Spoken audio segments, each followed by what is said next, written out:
Have you ever seen these crazy FPV videos and wondered, how the f do they do this?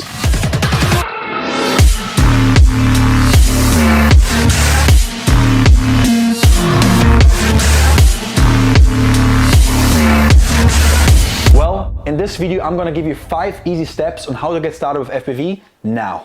I started FPV 9 months ago and it has literally changed my life.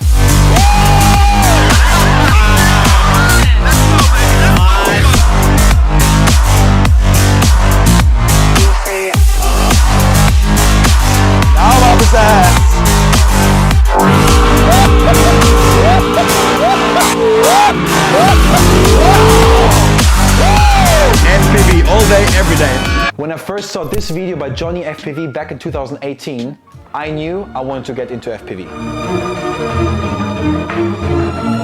But as you know, there's an overwhelming amount of information out there on FPV, which is why I, myself, didn't start until the end of 2020. So it took me 2 years to finally get started with FPV. So let's learn from my mistakes and stop thinking, start flying. Step 1. Simplicity. So first things first, it's all about simplicity. That being said, do not build your first drone. The reason why I'm telling you not to build your first drone is because you will crash. Not once, not twice, you will crash a lot. And this is part of the game. So I suggest make it as easy as possible on yourself. You can always build a quad later. However, in the beginning, just buy a BNF, which stands for bind and fly, or in simple terms, plug in and play. Imagine spending all this time on researching and then actually building the quad, and on your first or second flight, you crash it. How discouraged would you be to continue? So it's very important that you make it as easy as possible on yourself, especially in the beginning, so you don't lose motivation. So the first step is keep it simple. Do not build your first drone, but instead buy a BNF, so you can plug in and play. Which brings me to my next point, get the right gear. FPV, which stands for first person view, consists of 3 fundamental components. First, the drone. Second, the remote control. And lastly, the FPV goggles. Let's start with the drone. In FPV, size matters. All jokes aside though, do not start with something like this. This is way too small and won't give you the FPV experience that you are after. Instead, start with something like this, the Protek 35. There are 3 reasons why I suggest to go with the Protek 35. First, prop guards. This drone has well-protected prop guards around all the propellers, which allows you to crash this drone multiple times, and you will crash it multiple times, and yet you will not break it. Perfect for the beginners. The second reason why I suggest you to go with the Protek 35 is for its size. It's not too small and not too big. It's the perfect size to carry a GoPro Hero 9, which will give you the best results in getting high quality FPV footage. And the last reason why I would suggest to go with the Protek 35 is because it is able to fly freestyle. You know all these crazy videos, spins and loops? The Protek 35 can do all this. By the way guys, if you're enjoying this video, make sure to like, subscribe and comment below. But for now, let's get back to the video. This is the DJI FPV remote controller. This remote controller is super simple to use. You take it out of the box, you plug it into your computer and upload the firmware and it's ready to go. It's much easier to set up compared to other remote controllers. There's so many other remote options out there which require you a lot of setup with a lot of knobs and a lot of function that you don't need in the beginning. But as I said earlier, keep it simple. Now let's talk about the best part. These are the DJI FPV goggles. The reason why I suggest you to really invest into a good pair of goggles is because these are your eyes. This is what you see. And the best part about the DJI FPV goggles is that the quality of the footage that you see live in these goggles is ultra crisp and high quality. This is exactly what you need when you want to get into FPV because it allows you to fly much more precise and much better. And of course you will need some batteries and also a charger. I'm gonna put a link in the description so you can check them out later. But of course, keep it simple.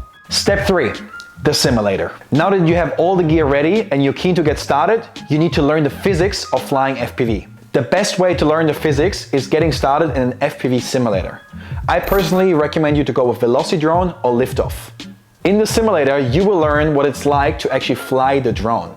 It is nothing like flying a regular DJI drone because you will have to control the FPV drone completely manually. This means you have to constantly keep the FPV drone in balance, whether you go forward, backwards, left or right. You need to practice a lot. However, Do not spend too much time in a simulator because it's like gambling with fake money.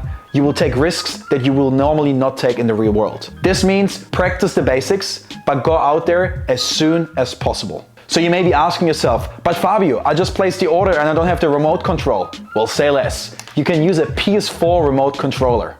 That's right, that's how I got started. I actually practiced a lot of time on this thing because it took almost 2 months for the remote control to arrive. So remember, only utilize the simulator as an aid to learn the physics, the basics. But as soon as you feel comfortable, go out there. Learn what it's like to really fly an FPV drone in the real world. Trust me, it's worth it. Whoa! Oh my God!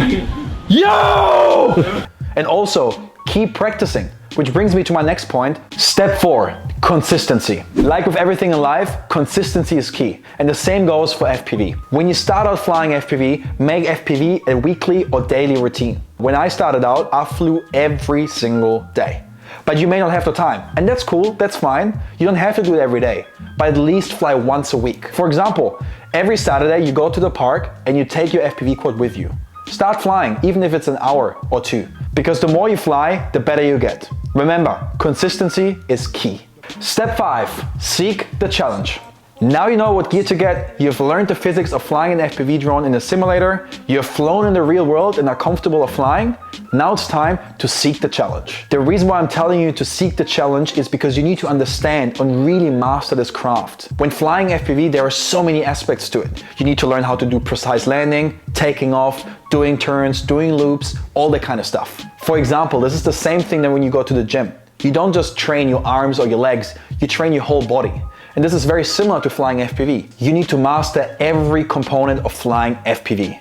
Seek the challenge. And that's it. I hope you enjoyed this video and also learned something today. Make sure you like, subscribe, and leave a comment. Let me know if I should do a part 2 of this series, or if you really enjoyed this, or if there's anything you want me to talk about in the next video. I'm also going to create a hashtag called Fabreezy FPV, so make sure you upload all your content to that hashtag so I can check you guys out and give you some cool feedback on that as well. Don't forget, I have linked all the gear that I use down in the description, so make sure to check that out. And remember, stop thinking, start flying. Let's get it.